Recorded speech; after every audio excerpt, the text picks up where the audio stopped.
All right.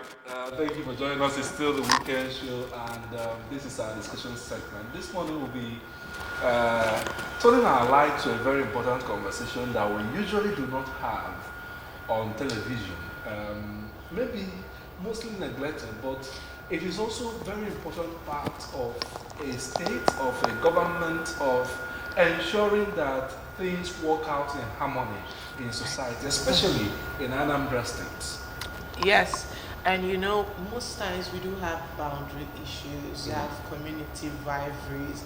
But today we decided to look at it. We know we mostly normally bring social issues, but I actually think community issue is also a social issue. Exactly. Today we'll be looking at facilitating community development through community boundary dispute resolutions. Yes, and who else is better to talk to us than someone who is also experienced in that area? He is the Senior Special Assistant to the Governor on Boundary Matters. Domiciled, you know that boundary issues or boundary committee is domiciled in the office of the Deputy Governor. But it is the solution agenda. It is what we are seeing across board. So we want to understand what is happening in that aspect.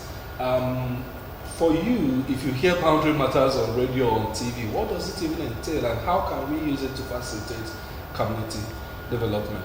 Good morning, Mr. Kenokoya, and welcome to ABS. Good morning, all, and thank you for having me.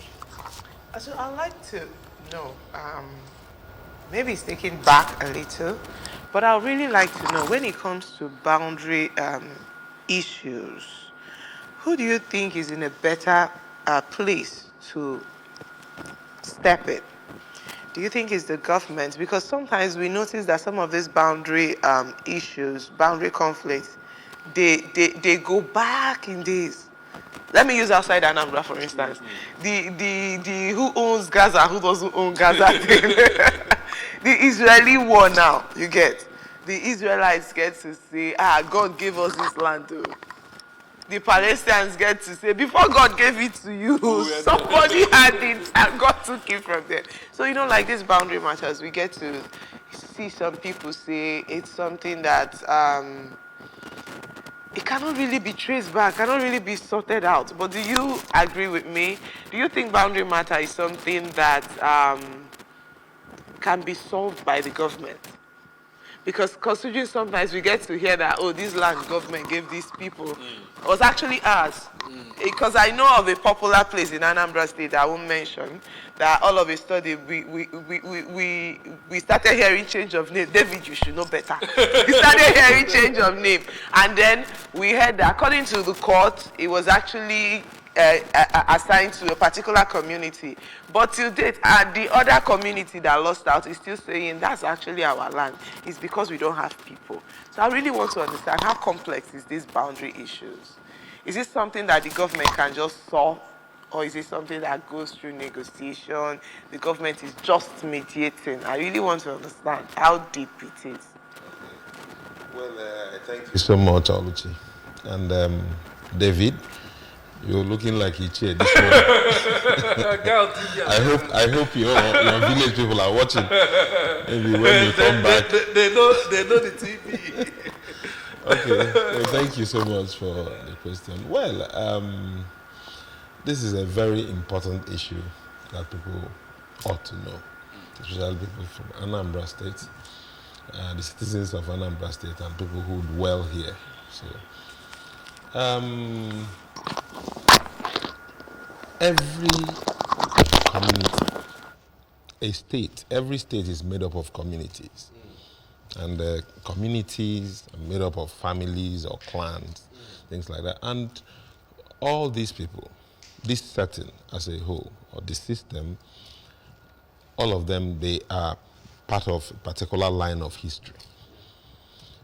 And then, coming to the question you asked, what can government do or how complex in this? Let me tell you, every people that you see nesting or located in a place, if you trace the history, you will always hear these people migrated from this place to here, these people migrated from here to here. So you begin to ask yourself, who were the people that originally were there? Okay? And these are one of the things that we talk about.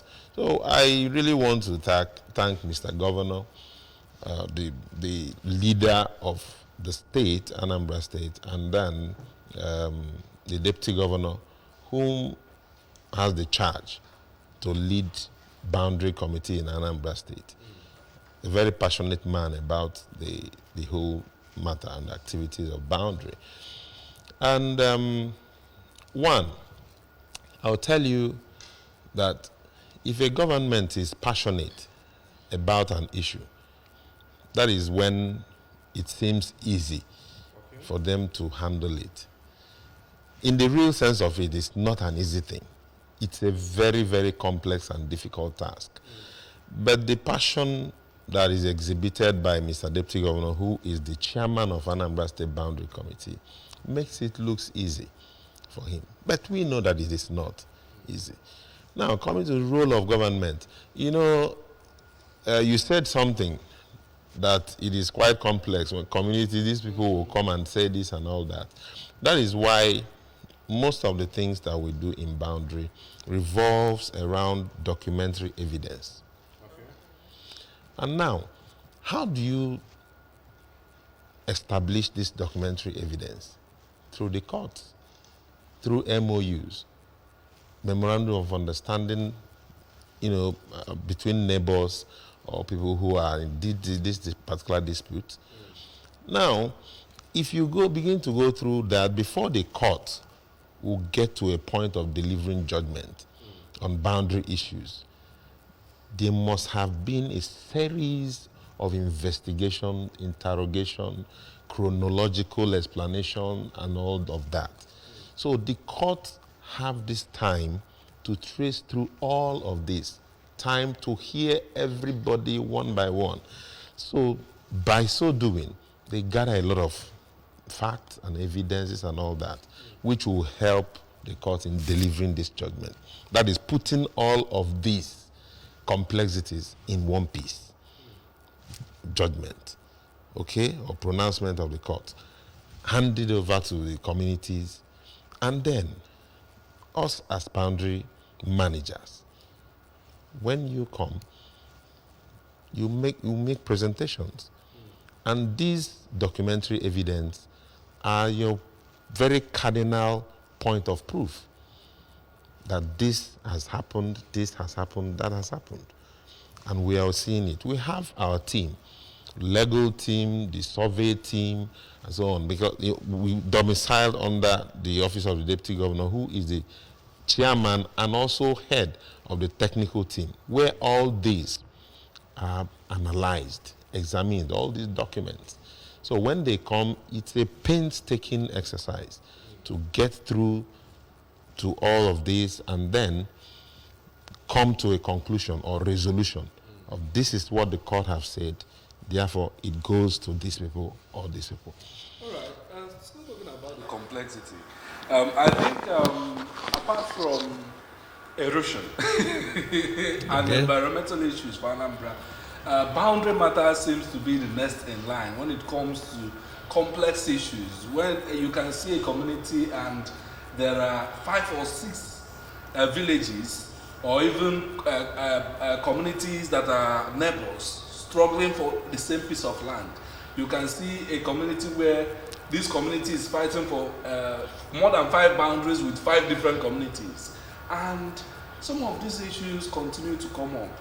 I want to ask, looking at this complexity, what is the agenda? You've mentioned that the deputy governor is dedicated, committed as the leader of the team. What is the agenda of this present government when it comes to resolving some of these issues?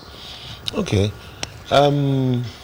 Like I said earlier, it is about passion. And then we want to thank Mr. Governor, who has also charged, because making Anambra State a livable and prosperous homeland, it's about taking away some vices that will forestall this from happening.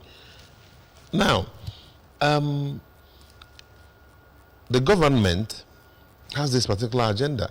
If there is no peace in the society, there won't be any form of development. It will be hampered, definitely. And now, the Deputy Governor, Dr. Onyeka Chukwuibezim, as the leader of the boundary team, has also initiated this, what is called ADR, Alternative Dispute Resolutions. Because you talked about one community having series of boundary with other communities and so on. Yes, Anambra State has 179 plus 2 communities, but in that 179 plus 2 communities, you have almost 2,000 boundaries, boundary lines. Okay. Yes, and Mr. Deputy Governor has also initiated what we call the Anambra State, Anambra Anambra Peace Boundary Smart Map, Anambra Boundary Peace Map. Okay, and then this peace map, the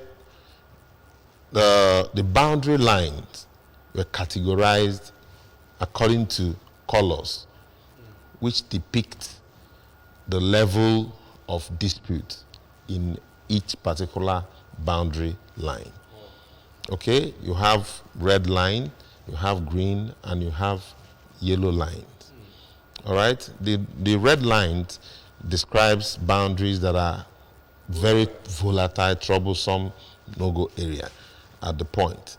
Then you have the yellow line, those ones that are already in process of a resolution and all that. Some of them even come up by themselves and say that we as community, we have agreed to settle, we know where our boundary line is, coming to the government to come and put a permanent demarcation. That is what we call monument, and along those lines. Then the green line, where there is no trouble at all.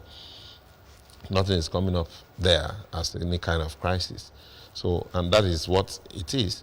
So, and then the government, under the leadership of Mr. Deputy Governor, has made very frantic effort in trying to bring all these communities that are having issues on the table for discussion. That is what we called ADR, Alternative Dispute Resolution. You know, when people are now saying, this belongs to us, this belongs to us, we will never agree, instead head will roll and all that. So he has that expertise. It's one of the strategies to tackle all of that, bringing them, using some kind of engagement, talking to people, you know, passionately, making them understand that it's not all about land, okay? That you can still live life, even when you let go, for your brother to live and you live too. Okay? So, and some of those things I can tell you has succeeded in forestalling a lot of conflict that would have come up to consume the societies. So I would like to know, when we talk about boundary disputes, what effect does it have on the community? And then does it have effect on the government? Because most times we see boundary matters linger, except luckily for Anambra State, now that the government has decided, this particular government has decided that it is going to be an issue that we, the government, will bring out our time, bring out our resources to go into. In cases whereby you see, like you said, the red color zone, the red lines, my question is, does it have effect on the community, and does it have effect on the government? Yes, very, very seriously. Okay? In a society where there is no peace, there won't be any meaningful development, because even if you dare do that, it cannot thrive. Okay? Where there is no peace, there is no development. The effect is that when crises loom or crises emanate in areas, there is, the whole situation is in chaos. Okay? There is nothing good comes from that particular area, because nobody will be there settled to do anything reasonable, because there is no peace. There is crisis all over the place. That is why even in Gaza today, you see that there is nothing like Gaza existing anymore. Yeah. Okay, people who are there living happily, doing their businesses and all walks of lives, going about doing their things, all those are eroded because there is crisis, boundary issues. So it affects the community. There won't be any form of stability when there is crisis. There won't be any form of development, sustaining developmental strides in such area when there is crisis. So you can see that if this boundary, and most of the community crisis that you see usually, chiefly, emanates from boundary disputes. Crisis, you see communities having issues, conflict with each other. It has to be, most times, majorly, it's about boundary issues. And that boundary issue talks about land size. And Anambra State is the second smallest state in terms of land size, land mass in Nigeria, after Lagos. Okay, and because of that, land is seen as a very precious commodity in Anambra State. They don't have land much, so that is why anyone that comes up, you see people struggling with their lives to grab it. So, and that is what Mr. Deputy Governor and his team has been head on tackling all this while to make sure that all these crisis conflicts are stemmed, so that you're not hearing communities rising up, having conflict with each other, taking up arms and all that. Now, someone is somewhere pulling the string. Mr. Deputy Governor. All right. I want to ask this question because when you talk about the issue of land boundary dispute resolution, and in fact the dispute itself, you talk about the security consciousness and community development, which you've also highlighted. I want to ask from this direction, as it regards the sustainability or whatever success that the current government has achieved so far.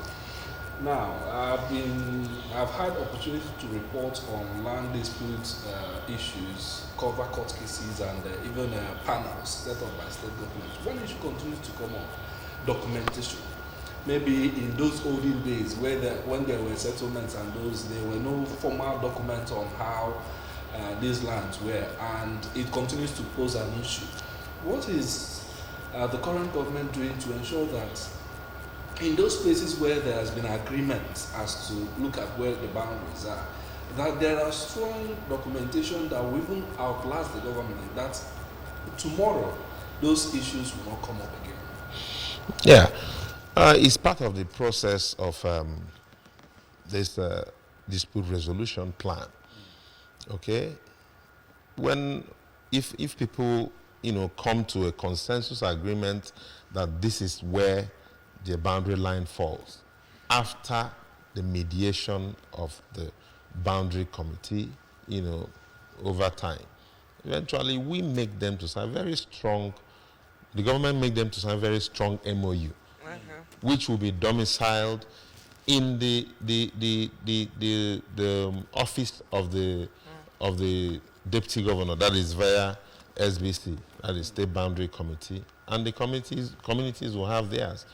Okay, and if the leaders who are aware of all this comes together after very serious negotiation and discussions, we make them, I can tell you, I don't want to call names. There are some areas that such has happened after a long process, long work towards achieving that particular thing, and people are finally agree that this is where it is. The government make them to sign an MOU, a strong one, okay, and then it's filed, okay, for the future generation. Now, after some time, some other people, the younger ones, the younger generation, they come up and begin to say, oh, we don't accept this, why should it be so, and so on. Unfortunately, it's been signed, and they are bound by it. Okay? So, and sometimes it's not that those people that will come up with all those arguments are right about it, but you know what land grabbing is all about today. The young people, most of them don't want to even do any other thing meaningful except, racketeering about land. And that brings me to my next question. When once there is land disputes, we get to see cases of people beginning to sell the land. And most times they sell it to people who don't even know the history of the land. So when this dispute is sorted out, what does the government do about those people who might have already invested in those kind of piece of land? Yes, you spoke about land grabbing, but we know most times land grabbing happens when there is disputes. When there is disputes, it happens a lot. You get to see a piece of land that's already been sold by one community. Meanwhile, at the end of the day, the agreement is that this other community has the land. Does the government step into such cases, considering the fact that we're actually trying to encourage investors into the state, and now we have an investor that has been duped? Is that your role too, to step in, like after the MOU, after settling the community level disputes? Okay. What happened to the people, the investors that are now affected? Okay, that is why it is important to, let out some of this information, because actually some communities are not even aware that that government has made provision for, a body that adjudicates over boundary issues. Okay? And it's very, very important that people know this. There is a body that is established by the government, established by, by the act of the law, National Boundary Commission Act 2006, to, adjudicate over land boundary issues. Okay? Now, coming to that, and when people are aware of this, it becomes important that before you go into a kind of such an investment, you will need to ask questions. We encourage people to don't just go and invest blindly, because if something happens to that investment, it's a waste of resources and it's not okay for even the community, the investor, and all of that. If people come ask the question at the right places, then it is the duty of the SBC, the State Boundary Committee, to go into investigation, look around the places that these investors will want to domicile their business, and advise them appropriately. This area is a no-go area for now. This place, you can go ahead and invest, because we have records of some of these. And in events where people have made that, taken that wrong steps and things happen and all of that, nothing is achieved by taking up arms or going to war. It is about negotiation. We're all human beings, okay?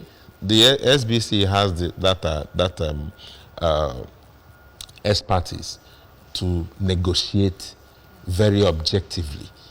It has happened in so many situations, and then they will come. The communities are always known to, some of these communities are known to SBC, and they have a way of talking them into allowing some of these things to happen the way it should, because it's for the betterment of the community and then the state at large. So SBC has a very, vital role to play in all of that. Okay. All right. Finally, your advice to our viewers, especially those who are quick to take up arms when some of these issues happen, what would be your advice to them to ensure that we maintain peace, we ensure community development, and we ensure that we have a better secured Anambra State? Well, thank you so much. The government will always advise the youth not to take up arms, because you cannot gain anything by going to war. It's always better to judge than to war. All right? Because when these wars, breaks out, it is the youths most times that are killed who are the future of tomorrow. And when they are killed, the future of tomorrow is killed. All right? So we advise them there is a legal way, legitimate means or channel to channel your grievances when they come up. The state boundary committee is there, established by the law, and then the government of the day, the Soludo administration is giving up all the support it can muster to ensure that this body does or carries out its role effectively. So the government advised the youth and the community to always channel these boundary disputes through the right quarters. What's the right quarters? That is the SBC, the State Boundary Committee, which is of the Office of the Deputy Governor. There, once any matter comes into SBC, you can see that any threat of war or armed conflict breaking out from that particular section will be terminated at that point, because Mr. Deputy Governor is so good at his job on that. And then don't forget that when these boundary disputes begin to brew, it attracts infiltration of arms, live people and arms. So even in the cases where they don't even happen anymore, what happens to those arms and all that? In the hands of people, when it gets into the wrong hands, what next? It contributes to insecurity in the state. So these are the wonderful roles of SBC. And all then... right. I would have wanted this discussion to continue, but the time has been saying no. That is the Deputy Governor showing on screen at one of the visitations he had. Thank you very much, Mr. Kene Okoye, the Senior Special Assistant to the Governor on Boundary Matters, for speaking to us on the Weekend Show this morning. Thank you so much for having me. And all I have to say is, remember, wars are started by people who are too old to fight and fought by people who are too young to die. Yeah. So in case you know anything that you feel this has to do with land disputes or boundary issues, please take it to the office in charge. Go to the Deputy Governor's office, and then you will see, you will be attended to. So please, let's make Anambra safe for all of us. Exactly. And now we'll take you over now to our breakfast news studio for breakfast news at 8. Stay with us.